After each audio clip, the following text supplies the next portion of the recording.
I kept a storage unit for years, much longer than I'd ever intended. And I finally said goodbye, but not in the way you'll expect. And it certainly wasn't in the way I expected. Hi there, I'm Judith, and that's Brecky right behind me. I started this channel because I own a little house and I love to talk about it. To get here though, I had to deal with a storage unit that I'd had for years. This is my story. What I did with the contents of that storage area, what I felt about them at the time, and how I feel about it now that I'm looking back.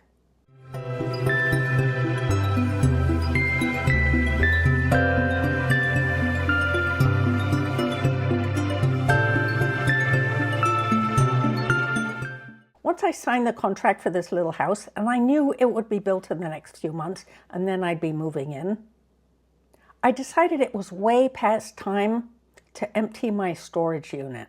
I'd had a storage unit for years, maybe as long as 20, but for over 10, I hadn't dug myself into the contents. In fact, I had only ever opened the door once and aghast slammed it shut again. I had to figure out how to deal with that storage area. But before I get into it big time, please subscribe because I have so many stories to tell. Back to this one. My storage area was at the very exact opposite side of the country, on the other coast. I had to make a plan to get to the storage area, open it up. I was quite sure I'd be horrified all over again. Deal with the contents. And the contents included really an entire household. Furniture, everything I used to live with. I had to figure out where the contents would go. I had to decide what I was going to keep and what I was going to let go. The stuff I was going to keep, where would I put it? And how would it journey back to the coast I was living on? Where was I going to stay while I was doing this? And how long would I need? There were so many logistical questions. And what it boiled down to was this. I made a plan to go to that place. It was on the West Coast. I rented a van. I knew I could load stuff into a van and deliver it to a donation center if I didn't want to keep it. I rented myself a camp spot that had Wi-Fi, and the camp spot was within a few miles. It was very close. And I could spend the night there in this van. Easy idea. The complexity of the problem happened when I tried to figure out what I was going to do with the stuff once I had it selected. How was I going to get it to my new little house? Here were a few of my options, and I bet some of you have already been through this. I could have paid for a standard moving van to pick up the stuff from that unit and haul it back east. That was going to be a lot of money. I could rent a U-Haul truck and drive it back east myself. It would take days. I'd have a mile-by-mile expense and also an every night stay to pay for. Another option, you all know I'm good at research, right? I could have rented space on a big rig that was coming through. Yep, there is such a thing. I also looked at the possibility of just driving the rental van that I already had back east. Same problem pretty much as the U-Haul. I would have had an outlay for every night and considerable amounts of gas. My final option, and this was an old-fashioned stretch, I remembered from my childhood, before FedEx and UPS, Greyhound used to pick up packages and deliver them to another bus station at your destination. This is how auto parts moved around. If you broke down in the Toolies, your mechanic at the local little garage would make a phone order, they'd be placed on a bus, and then they'd be delivered in a couple of days. Anyway, I remembered this idea. So I contacted Greyhound, and that was my plan. It was the most cost-effective plan. I can't remember what they quoted, but it would do for me. Plus, they were going to pick up my stuff at the storage unit, and I'd only have to pick it up at the other end. Easy peasy, or so I thought. You'll have no idea where this is going. So I flew into the West Coast. I don't think I've ever made so many plane changes in that short a distance in my life, but I did. I was cheap. So I flew into the West Coast, and by the next day, I was at my storage unit. And as before, I opened the door, and my jaw must have dropped all over again. I was aghast. I suppose the unit was 10 by 10, and it had a high ceiling. My stuff was stacked all the way to the ceiling. Piles of it. All my furniture, linens, clothes.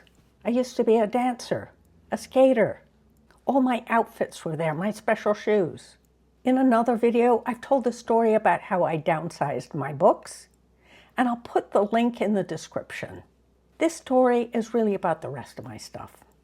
At any rate, I opened this storage area, and as before, I looked at the mound and I was just aghast at the work before me. I had given myself maybe 6 days to get it done.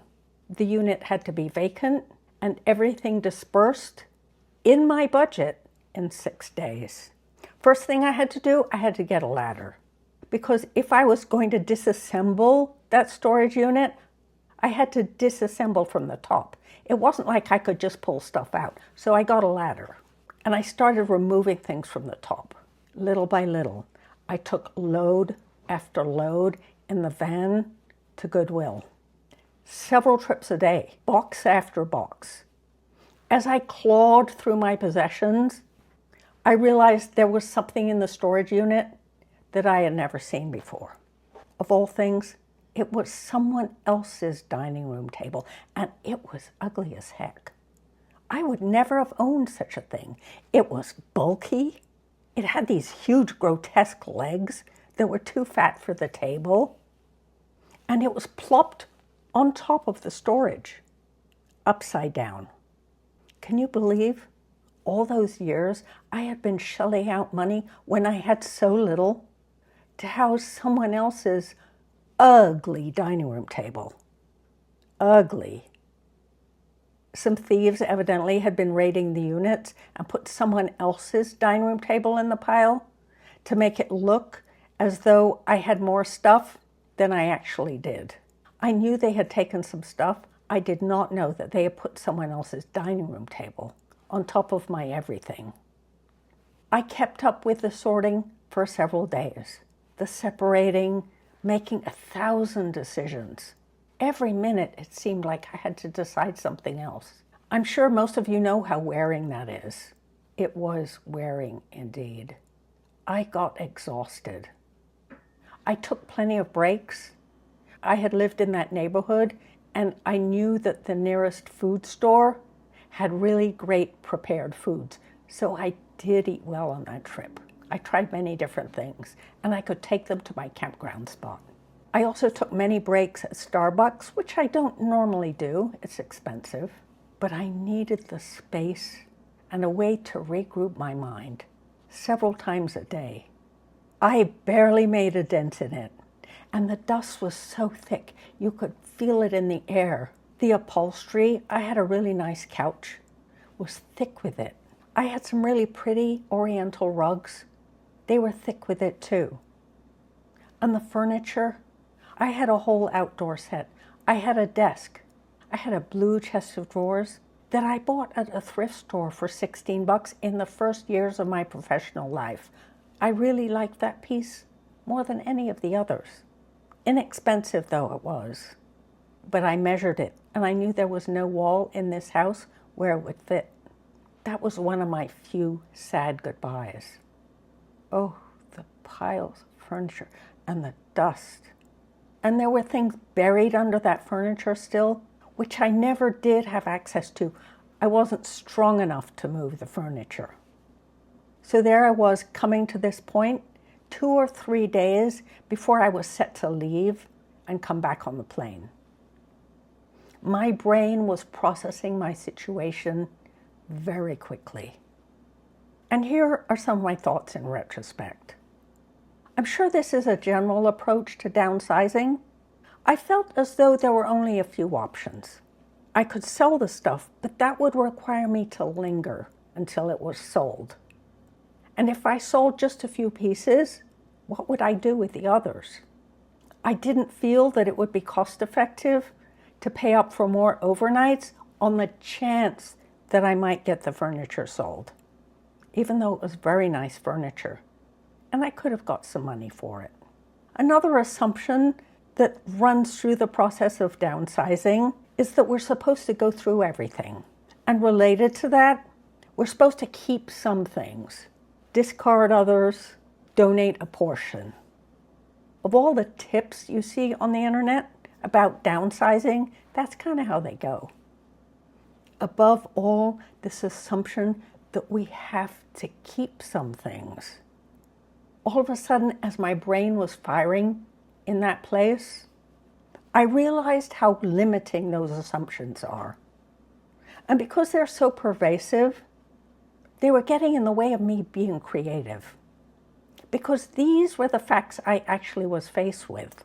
To my mind, using a storage unit is downsizing without the emotions.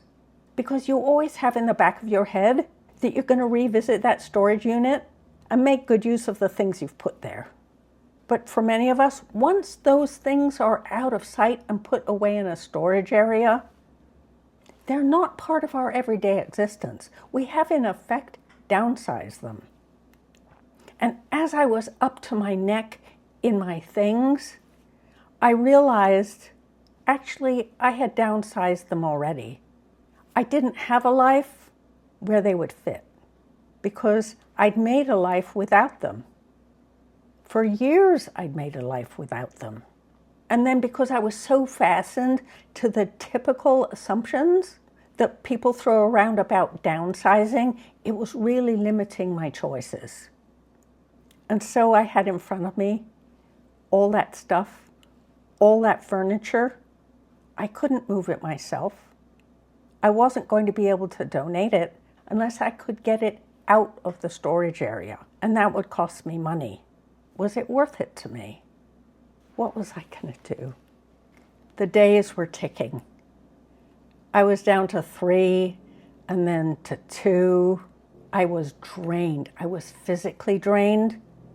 I had no capacity really to make any more decisions, the kind that you have to take when you're sorting through stuff. And the pile just didn't even seem to be getting smaller. A few things, yes. I had set aside for a Greyhound trip to this coast. But in reality, it was going to be very few boxes. I think I ended up with 5 boxes. That was it. So what did I do with the rest? I thought completely out of the box. My realizations that I enumerated to you just now freed me up. I realized I had been bound by whatever everyone else was telling me about the downsizing process. And when I thought about it, I had so few conditions in my current situation that the typical downsizing process really applies to. Before I got into it, I thought it would go XYZ. Once I saw that pile, the debris of my life, I couldn't make it go XYZ. Here's what I did. I went to the owners of the storage area. I said, listen, what would it cost for me to abandon everything left in my storage area? I want to leave it all. You all can have it. What'll it cost me? That was my decision. It cost me $300. I could have been spending $6,000 to ship it back to the East Coast. And gosh knows how many nights I would have had to pay for lodging and heartache. She said $300, and I said, oh yeah, let's do it. It was so easy in the end. I signed papers releasing the contents, and that was it.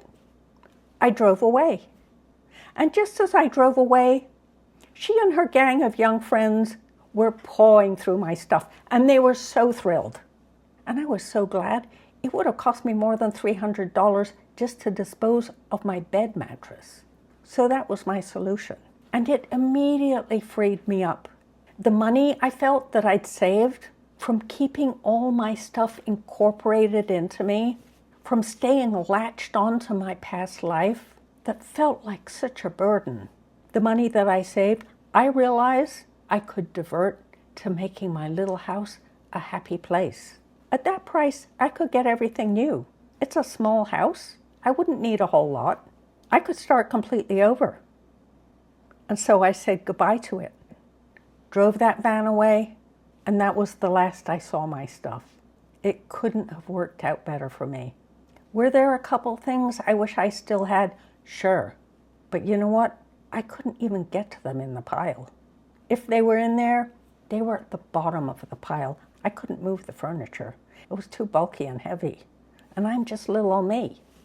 So that's my story. Now, I bet you have stories too. Have you ever downsized a storage unit? Tell us your tales in the comments. Are you stuck in a downsizing process? Do you feel penned in maybe by the traditional assumptions that we make in downsizing? That as we do it, there's things we keep. Who said? There are things we donate. Who said that? There are things we give away. Who said that? There are things we sell. Maybe there are all kinds of creative ways that you haven't thought of that really might make downsizing easier for you if you let go those assumptions. And I'm telling you, once I realized that, I found the perfect solution for me. I'm sure it's not the perfect solution for everyone, but wow, the feeling of freedom. And then being able to have that little extra money to spend on my new house. But yes, share your thoughts in the comments. I know other folks will be interested in those too. They're valuable to everyone. And that's enough for me for now. Don't forget to subscribe and like, yeah? We'll talk soon, all right? See you then.